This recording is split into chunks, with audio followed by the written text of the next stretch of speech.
Hi, you guys. We have the cutest little 1950s naughty book read today. This one is called Louisa. There's no way I'll get through the whole thing today, but we will certainly start. This one is by Eric Allen. I'm sure he wrote a lot of fun books, like The Medical Problems of Women, Sexual Surrender in Women, The Single Girl. Wow. The Sexually Promiscuous Male, The Girl Market.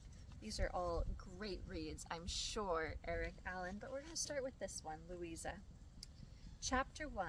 The black-topped road was like an oily ribbon drawn tight in the flare of sundown, tracing out a single route into the timbered Oklahoma foothills, where Tilson Surratt was born and raised.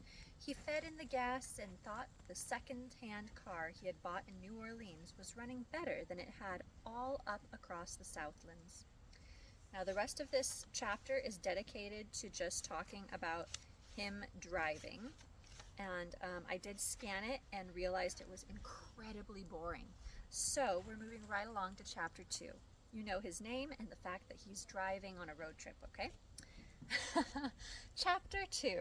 She was bareheaded and her honey-colored hair was wind-blown, tossed in the glistening whirls that caught the last fading light of the sun. Below her face and her naked shoulders, running like an undulating splash across her breasts, was a ruffled green halter. It was dark green like the new moss patches he had seen through the trees. She sat straight on the seat, looking at Till as if the sudden sight of him had tightened her back. She turned slightly then, her right hand leaving the steering wheel and sliding across the back of the seat toward Till. And there wasn't anything nonchalant about the gesture. Her left hand, holding a freshly lighted cigarette, looked tense as it lifted toward her lips. He watched her as she pulled smoke into her mouth and expelled it after a deep inhalation. Her eyes, dark gray and so brilliant they shone almost black in the approaching twilight, touched fleetingly on the sumac approaching berries in his hand, then lifted again to his face.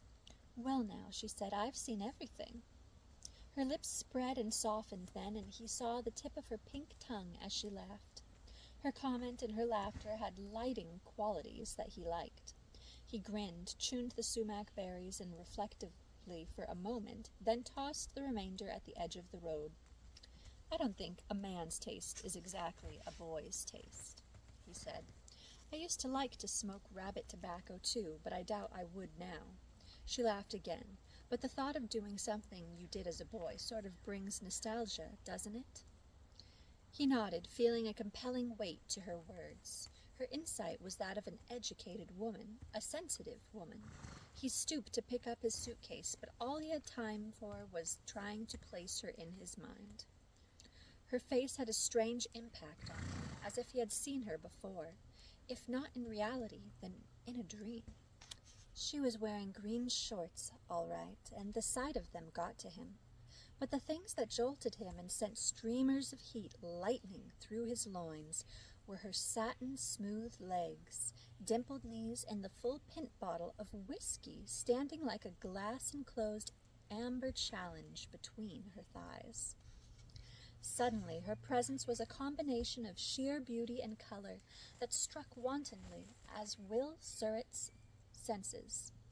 He stared at the young and sheath-like skin of her legs, and her legs shone warmly golden, as if tender hands had rubbed them with the same kind of rare, pure honey that had drenched her wind-blown hair. The flesh of her thighs ran seductively under the snug green shorts, and there was that bottle of whiskey, open but still full to the brim. Her thighs were squeezed together, holding that bottle straight, with its bottom resting on the upholstery of the seat. Till's heart did a little slamming leap in his breast. Then he settled into a steady hand-pounding while warm, slick sweat burst into the palms of his hands.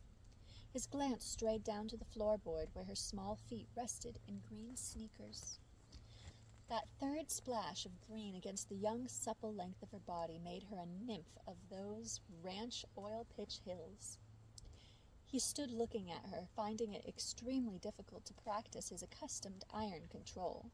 For an instant there was a wild urge in him to ask her to get out of the car so he could see her standing upright, so he could actually believe what his every sense was telling him, that in 4 long years he hadn't seen a woman like her.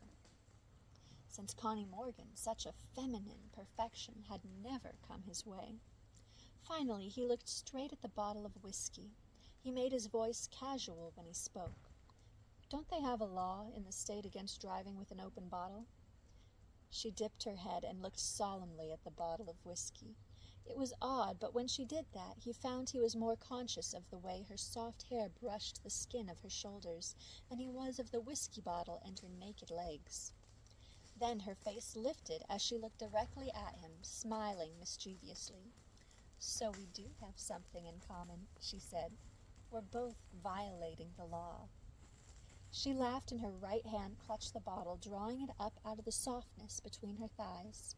She held the bottle and abruptly her body twisted sideward with her feet in the green sneakers coming up, stretching across the plush seat of the car toward the door. She unlatched the door with a deft sweep of her foot and pushed the door against him. She was looking at the cut on his face. "Get in. You need some fast fixing up, boy." Till waited a moment, letting his tongue come out briefly against his dry lips. He was nervous as a whoremonger in the pew at church. He wondered if that crack-up back there on the slope had shaken him up that bad.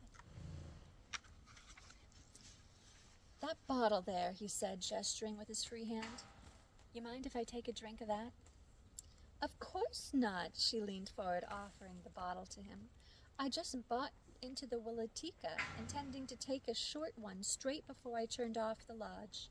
I hadn't taken it, though. You can be the first." "Thanks."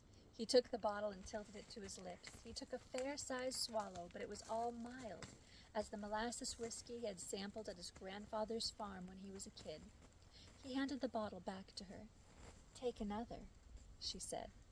"Then get in, before that trooper comes along." Till took another drink, handed the bottle back to her, and watched while she thrust it between her thighs again, then got inside and closed the door. He let his suitcase rest beside his feet on the floor mat, and he felt it was as soft as a feather bed.